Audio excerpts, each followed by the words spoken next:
ఎవరు కూడా వినాయక కాదు, రేపు కూడా ఎవరు వినాయక కాదు.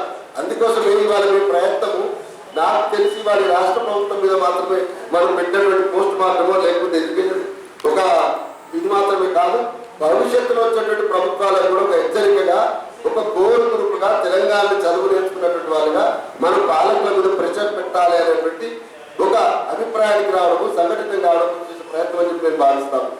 అందుకోసమని ఈ 2 ఏళ్ల కాలంలో ఏం చేస్తారు, ఏం చేయగలుగుతారు చూసుకుంటే పుణ్యకాలం కలిస్తే మళ్ళీ కొత్త ప్రభుత్వం వస్తే దాని మీద మనం ఏం ప్రెషర్ పెట్టాలి. ఇంతవరకు ఏనాడు కూడా పాలకుల ముందర ఖచ్చితంగా ఒక నోటు పెట్టి దీన్ని మీరు డిమాండ్ చేస్తున్నాము, ఇది అమలు కావాలనుకుంటున్నమాట ఒక ప్రతిపక్షం కానీ లేకపోతే ఒక ప్రజాపక్షం కానీ ఏర్పడాలి. అది తెలంగాణ దౌర్భాగ్యం. తెలంగాణలో రాజకీయ అంశాల కంటే సంస్కరణలు కానీ సంక్షేమ కార్యక్రమాలు కానీ మిగతా వాటి మీద పెట్టే ప్రెషర్ అనేది ఏనాడు జరగలేదు. అది జరగాల్సినటువంటి పని అవసరం ఉన్నది. అది అది అట్లా జరగడం మాత్రమే నిజంగా తెలంగాణలో పునర్నిర్మాణం అవుతుంది, ఇంకేది కూడా పునర్నిర్మాణం కాదు.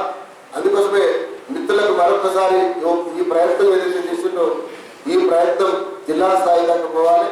తెలంగాణలో ఈరోజు ఈ సమావేశం తర్వాత తెలంగాణ మేధావులు, విద్యార్థులు, తెలంగాణ సమాజానికి విద్య రావాలి, విద్య ద్వారా ఉద్యోగాలు రావాలి, ఉపాధి రావాలి అని కోరుకున్నటువంటి మొత్తం జ్ఞాన సమాజం అంతా కూడా ఒక్క దగ్గర చేరి ఒక కార్యక్రమానికి శ్రీకారం చుట్టాలని భావిస్తూ తెలంగాణ